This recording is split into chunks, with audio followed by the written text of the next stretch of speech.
पिछले एक दशक में भारत में कुछ ऐसा हुआ जिसने देश की आर्थिक तस्वीर को हमेशा के लिए बदल दिया। ये कहानी है स्टार्टअप इंडिया की, एक ऐसी पहल जिसने भारत को दुनिया के सबसे बड़े स्टार्टअप इकोसिस्टम में से एक बना दिया है। और ये सफर वाकई असाधारण रहा है। तो सवाल ये है कि ये बदलाव आखिर कितना बड़ा है। खैर, जरा इन आंकड़ों पर नजर डालिए। 2014 में भारत में सिर्फ 4 यूनिकॉर्न थे, मतलब $1 बिलियन से ज्यादा की वैल्यू वाले स्टार्टअप्स। और आज ये संख्या 120 को भी पार कर चुकी है। ये सिर्फ ग्रोथ नहीं है, ये एक क्रांति है। तो इस पूरी क्रांति की चिंगारी कहां से शुरू हुई?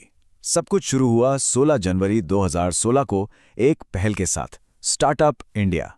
और इसका विजन, इसका नजरिया बहुत साफ और शक्तिशाली था, जिसने सब कुछ बदल कर रख दिया। और ये जो लाइन है, ये उस मिशन को बिल्कुल सटीक तरीके से बयां करती है जिसने इस पूरी नेशनल पॉलिसी को एक नई दिशा दी। लक्ष्य सिर्फ बिजनेस को सपोर्ट करना नहीं था, बल्कि सोच को बदलना था।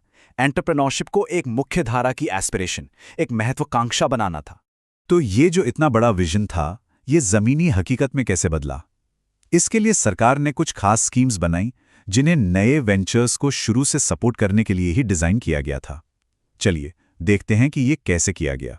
तो इकोसिस्टम में बड़े पैमाने पर पैसा लाने का जो सबसे बड़ा जरिया था, वो यही था, fund of funds for startups, यानी एफएफएस। अब इसे एक बड़े रिजर्वायर की तरह समझिए। एफएफएस सीधे स्टार्टअप्स में पैसा नहीं लगाता, बल्कि ये वेंचर कैपिटल फंड्स में इन्वेस्ट करता है, और फिर वो फंड्स आगे स्टार्टअप्स में इन्वेस्ट करते हैं। इससे होता यह है कि देश में रिस्क कैपिटल का दायरा बढ़ता है और पूरे इकोसिस्टम को एक मजबूत बुनियाद मिलती है। अगला सबसे जरूरी कदम था कैपिटल तक आसान पहुंच, और इस मामले में क्रेडिट गारंटी स्कीम एक गेम चेंजर साबित हुई। ये बैंकों और दूसरे लेंडर्स के लिए रिस्क कम कर देती है, जिससे स्टार्टअप्स के लिए लोन लेना, खासकर उनके लिए जिनके पास गारंटी देने के लिए कोई एसेट्स नहीं है, काफी आसान हो जाता है। अब इस योजना के बारे में जो बात वाकई दिलचस्प है, वो ये है कि ये स्टार्टअप्स को उनके सबसे नाजुक, सबसे शुरुआती दौर में मदद करती है। सीड फंड स्कीम वो जरूरी शुरुआती पूंजी देती है जो किसी भी आइडिया को एक असल प्रोडक्ट में बदलने के लिए चाहिए होती है। कह सकते हैं कि ये वो ईंधन है जो इंजन को पहली बार स्टार्ट करता है। और इन सब को एक साथ जोड़ने के लिए बनाया गया स्टार्टअप इंडिया हब। इसे एक डिजिटल नर्व सेंटर की तरह सोचिए, एक ऐसा प्लेटफॉर्म जो इकोसिस्टम के हर खिलाड़ी को, स्टार्टअप, इन्वेस्टर्स, मेंटर्स और सरकारी विभाग, सबको एक जगह पर लाता है। इससे जानकारी और मौके दोनों का फ्लो बहुत आसान हो जाता है। तो इन सारी कोशिशों का नतीजा क्या निकला? एक दशक बाद जो आंकड़े हमारे सामने हैं, वो इस पहल की कामयाबी और इसके पैमाने की एक जबरदस्त कहानी कहते हैं। यह है हेडलाइन नंबर 4। आज भारत में 2 लाख से ज्यादा DPIIT रिकॉग्नाइज्ड स्टार्टअप्स हैं। यह अपने आप में एक बहुत बड़ी संख्या है, और यही वो आंकड़ा है जो भारत को दुनिया के सबसे बड़े और सबसे वाइब्रेंट स्टार्टअप इकोसिस्टम में से एक बनाता है। लेकिन शायद इससे भी ज्यादा जरूरी बात यह है कि ये ग्रोथ हो कहां रही है। आज करीब करीब आधे स्टार्टअप्स बड़े मेट्रो शहरों के बाहर से आ रहे हैं। अब ये एक बड़ा बदलाव क्यों है? क्योंकि ये दिखाता है कि एंटरप्रेन्योरशिप की जो भावना है, वो अब पूरे देश में फैल रही है। और ये चार्ट इसी बात को और साफ करता है। हम देख रहे हैं कि एंटरप्रेन्योरशिप अब देश के कोने कोने में पहुंच रही है, जो एक ज्यादा हेल्दी और डिसेंट्रलाइज्ड इकोसिस्टम का संकेत है। ये कहानी अब सिर्फ बैंगलोर या दिल्ली तक सीमित नहीं है, और ये पूरे देश के लिए एक बहुत अच्छी खबर है। और आखिर में बात करते हैं आर्थिक मूल्य की। इस इकोसिस्टम के जो सबसे सफल स्टार्टअप्स हैं, उन्होंने मिलकर $350 बिलियन से ज्यादा की वैल्यू क्रिएट की है। ये इस बात का सबूत है कि इस पहल ने कितनी बड़ी वेल्थ जनरेट की है और ये भारतीय अर्थव्यवस्था के लिए कितना अहम हो गया है। लेकिन इतनी सफलताओं के बावजूद कहानी यहीं खत्म नहीं होती। हर बड़े सफर की तरह रास्ते में मुश्किलें भी आती हैं। इकोसिस्टम अब ग्रोथ के एक नए दौर में दाखिल हो रहा है, और इसके साथ ही सामने आ रही हैं नई चुनौतियां और नई हकीकतें। तो यहां ये समझना जरूरी है कि हमें एक बैलेंस्ड नजरिया रखना होगा। क्या हमने बहुत तरक्की की है? बिल्कुल की है। लेकिन क्या इसका मतलब ये है कि अब हम आराम से बैठ सकते हैं? बिल्कुल नहीं।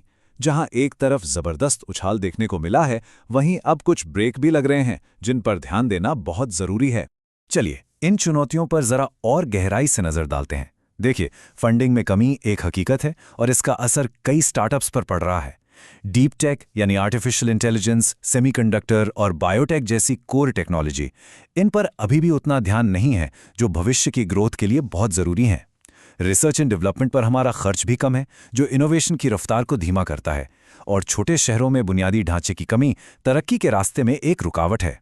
इन सब के ऊपर हम अभी भी विदेशी पूंजी पर बहुत ज़्यादा निर्भर हैं, जो हमें बाहरी आर्थिक झटकों के प्रति कमज़ोर बनाता है। इन चुनौतियों को देखते हुए सवाल ये है कि आगे का रास्ता क्या है? हम इस मोमेंटम को बनाए कैसे रख सकते हैं? अब सारा फोकस एक ऐसे सस्टेनेबल इकोसिस्टम के लिए एक साफ रोड मैप बनाने पर है जो ग्रोथ के अगले चरण को ताकत दे सके। एक्सपर्ट्स ने एक 4 सूत्रीय रणनीति का प्रस्ताव दिया है। पहला, घरेलू पूंजी को डी रिस्क करना, यानी ऐसे नियम बनाना जिससे हमारे देश का पैसा, जैसे पेंशन और इंश्योरेंस फंड्स का पैसा, हमारे ही स्टार्टअप्स में इन्वेस्ट हो सके। दूसरा, इंडस्ट्री और एकेडमिक संस्थानों जैसे कि इसरो और आईआईटीज के बीच संबंधों को मजबूत करना ताकि इनोवेशन को बढ़ावा मिले। तीसरा, एप्लाइड R&D को प्रमोट करना ताकि हम AI और सेमीकंडक्टर्स जैसे भविष्य के जरूरी सेक्टर्स में लीडर बन सकें। और चौथा, नियमों को आसान बनाना, खासकर टैक्स और एग्जिट ऑप्शंस को लेकर, ताकि स्टार्टअप्स के लिए ऑपरेट करना और सफल होना आसान हो। संक्षेप में कहें तो ये एक परिपक्वता का दौर है। भारतीय स्टार्टअप की कहानी अब सिर्फ एक रॉकेट की तरह तेजी से ऊपर जाने की नहीं है, अब ये एक मजबूत पेड़ की तरह लगातार और मजबूती से बढ़ने के बारे में है, जिसकी जड़ें गहरी हों। चलिए अब इसे और बड़े नजरिए से देखते हैं। स्टार्टअप इंडिया सिर्फ एक अकेली पॉलिसी नहीं है, ये भारत के लॉन्ग टर्म इकोनॉमिक विजन का एक बहुत ही अहम हिस्सा है। हम 2030 तक $7.3 ट्रिलियन की अर्थव्यवस्था और 2047 तक, यानी हमारी आज़ादी के 100वें साल तक, एक विकसित भारत बनने का लक्ष्य लेकर चल रहे हैं, और उस लक्ष्य को हासिल करने में स्टार्टअप्स एक बहुत ही निर्णायक भूमिका निभाने वाले हैं। और ये हमें एक आखिरी और सबसे ज़रूरी सवाल पर लाकर खड़ा कर देता है। पिछले दशक में जो नींव रखी गई है वो बिना किसी शक के बहुत मजबूत है, लेकिन क्या ये इनोवेशन इंजन आने वाली चुनौतियों को पार करके भारत को उसके 2047 के सबसे बड़े लक्ष्य तक पहुंचा पाएगा? इसका जवाब तो खैर आने वाला वक्त ही देगा, लेकिन एक बात तय है, ये सफ़र देखने लायक होगा।